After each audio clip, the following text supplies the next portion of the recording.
नमस्कार दोस्तों, एक बार फिर से आप सभी का स्वागत है। और शिक्षक पात्रता परीक्षा अर्थात सीजी टेट 2022 होने वाला है 18 सितंबर को।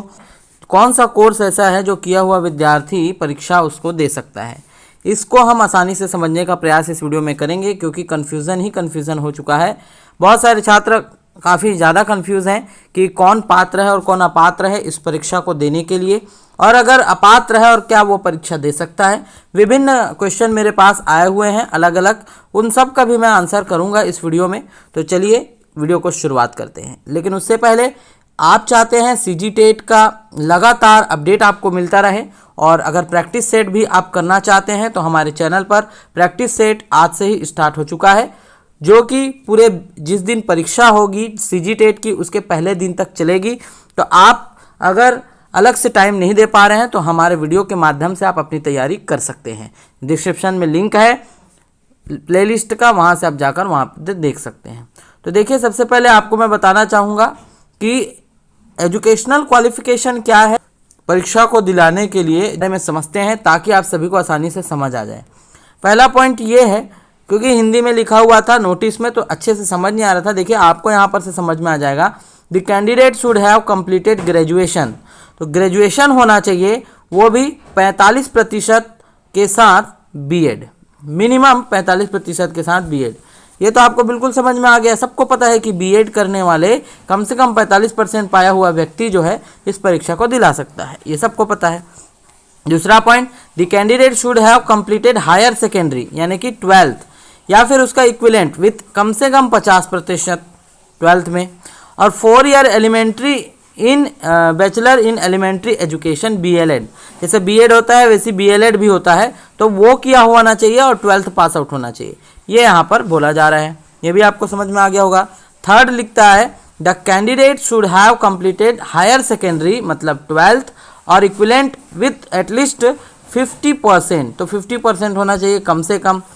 उसके बाद बोल रहा है यहाँ पर आप देखिएगा 4 ईयर बीए बीएससी एजुकेशन या फिर बीए बीएड और बीएससी एजुकेशन। इसी चीज़ को मैं कल समझाने का प्रयास कर रहा था। तो देखिए, समझिएगा, यही वाला पॉइंट जो है सब लोगों को कंफ्यूज कर रहा है, ये पॉइंट को मैं क्लियर कर देता हूँ। देखिए, आप यहाँ पर 12वीं पास हो या फिर 12वीं से समकक्ष पास हो, जिसमें कितना प्रतिशत चाहिए आपको, 50% चाहिए।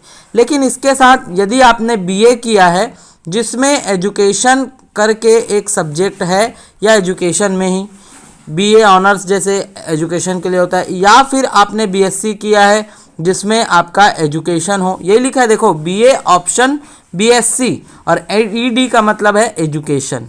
तो बीए बीएससी ऐसा कोर्स जिसमें एजुकेशन वाला सब्जेक्ट हो, वो हो गया आपका यहाँ पर मान्य, जो कि 4 साल का होता है। हमारा नॉर्मल जो होता है वो 3 साल का होता है, इसलिए एजुकेशन को जब ऐड कर देते हैं तो यहाँ पर होता है। और उसके बाद ऑप्शनल में देखो लिखा है बीए ईडी बीएससी ईडी, तो BA education BSc education.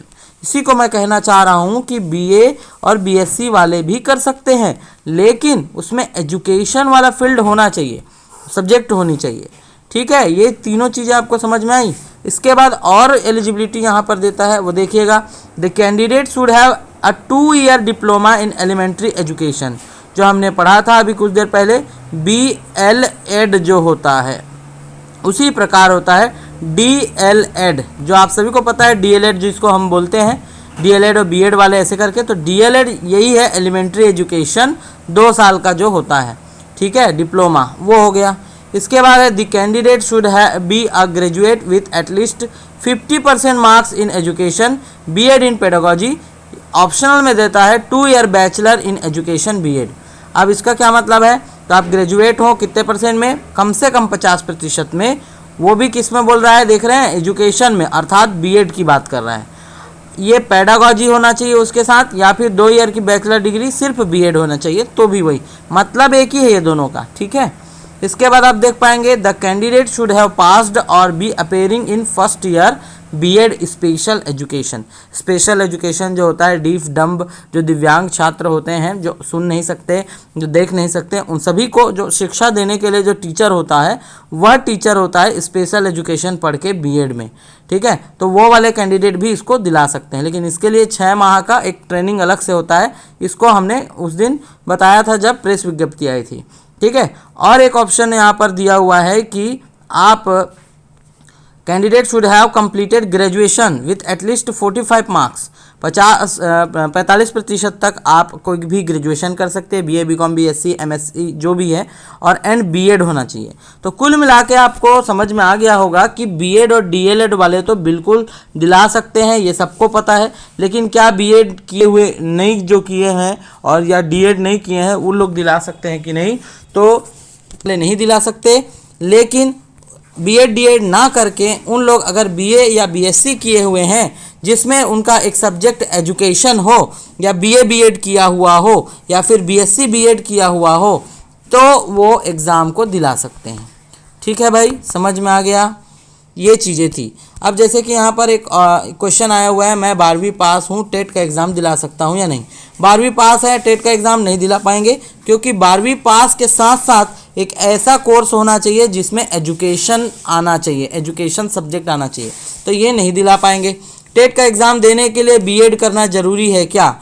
BEd नहीं, डीएलएड भी होता तो भी दे सकते थे, या फिर बीएड स्पेशल एजुकेशन होता था तो दे सकते थे, डीएलएड स्पेशल एजुकेशन होता तो दे सकते थे, या फिर बीएड ना करके अगर आप कोई ऐसा कोर्स बीए बीएससी में करते जिसमें एजुकेशन का एक सब्जेक्ट होता तो आप दे सकते थे।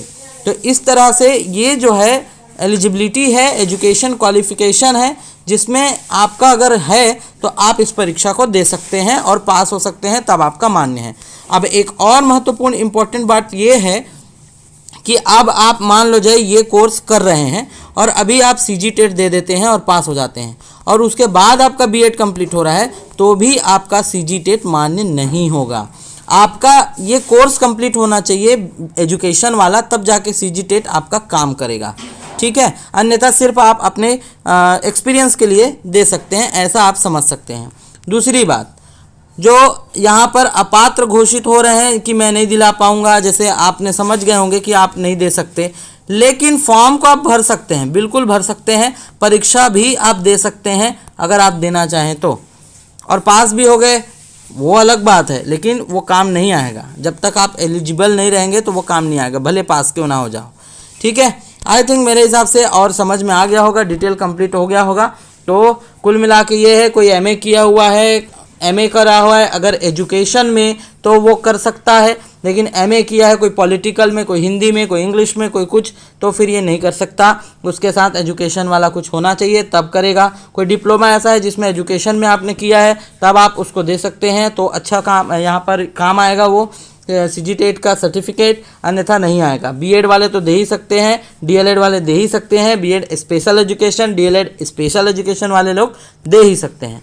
ठीक है, ये जो यहाँ पर ये जो फोटो मैं दिखा रहा हूँ वो आपको शेयर कर दूंगा मैं ग्रुप में, इसको आप अच्छे से पढ़ लीजिएगा, समझ लीजिएगा। कोई और कन्फ्यूज़न हो किसी को तो आप मुझे नीचे डिस्क्रिप्शन में जो है व्हाट्सअप नंबर मेरा दिया हुआ है, या यहीं पर लिख लीजिए 8236006720, ये नंबर है, व्हाट्सअप आप करिए इसमें और मुझे अपना प्रश्न पूछिए, मैं आपका आंसर जल्द से जल्द देने का प्रयास करूंगा। तो ऐसे कन्फ्यूज़न को दूर करने के लिए, साथ ही सीजी टेट के कंटिन्यू अपडेट्स के लिए आप हमारे चैनल को सब्सक्राइब कर सकते हैं। प्रैक्टिस सेट कल दूसरा आने वाला है, आज पहला प्रैक्टिस सेट अपलोड कर दिया गया है, जाकर आप देख सकते हैं। हमारा मिशन 3030 जो चालू हो गया है। तब तक के लिए बहुत बहुत धन्यवाद। Lakshyansh coaching class.